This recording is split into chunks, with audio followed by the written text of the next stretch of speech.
मुझे पता चला कि मेरा बॉयफ्रेंड घर पर चुपके से किसी दूसरी औरत से मिल रहा था, लेकिन मैंने उसे तुरंत डांटा नहीं और बस खुद ही दिल टूटा। लेकिन एक आउटडोर पिकनिक के दौरान हालात और भी खराब हो गए, क्योंकि मैं अचानक खतरे में पड़ गई और मुझे बचाने के बजाय वह दूसरी औरत को बचाने के लिए दौड़ा। उसने गिरते हुए बिलबोर्ड को मुझ पर गिरने दिया और उसने मेरी तरफ मुड़कर भी नहीं देखा। उस पल मुझे आखिरकार एहसास हुआ कि उसने इतने सालों में कभी मेरी परवाह नहीं की। मेरी तरफ से सब कुछ एक तरफा प्यार था और मैं बस एक अनाथ थी जिसे उसने गोद लिया था।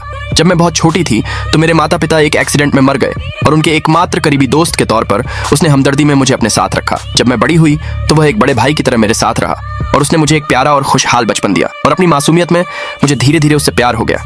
लेकिन उसने कभी भी मेरी भावनाओं को साफ तौर पर मना नहीं किया। मुझे लगता है कि उसने इसलिए जवाब नहीं दिया क्योंकि मैं उस समय बहुत छोटी थी। तो जब मैं 18 साल का हुआ तो मैंने फिर से कबूल करने की हिम्मत जुटाई, लेकिन मैं घर में गया और एक दूसरी औरत को देखा और उस पल मैं पूरी तरह टूट गया। इस बेकार प्यार को भूलने के लिए मैंने विदेश में रहने वाले एक दोस्त से कांटेक्ट किया और हमेशा के लिए उसकी दुनिया छोड़ने का फैसला किया। मैंने अपना फोन फेंक दिया और सारे कांटेक्ट काट दिए, फिर बिना किसी हिचकिचाहट के शहर से बाहर की फ्लाइट ले ली। जब वह घर आया तो उसने तुरंत बटलर से पूछा कि मैं कहाँ हूँ, लेकिन बटलर को भी नहीं पता था और उसने सिर्फ इतना कहा कि मैं घर की सारी कीमती चीजें ले गया हूँ। उसने टेबल पर छोड़ा हुआ मेरा लिफाफा देखा, लेकिन फिर भी उसे लगा कि मैं बस बचकाना हरकत कर रहा हूँ और गुस्से में मैंने जो कुछ भी छोड़ा था वो सब फेंक दिया। फिर वह पागलों की तरह मेरे कमरे में घुस गया, लेकिन मेरी जिंदगी के सारे निशान उसकी आंखों के सामने से गायब हो गए थे और तभी उसे एहसास हुआ कि उसकी बेरुखी ने मुझे कितना गहरा दुख पहुंचाया है।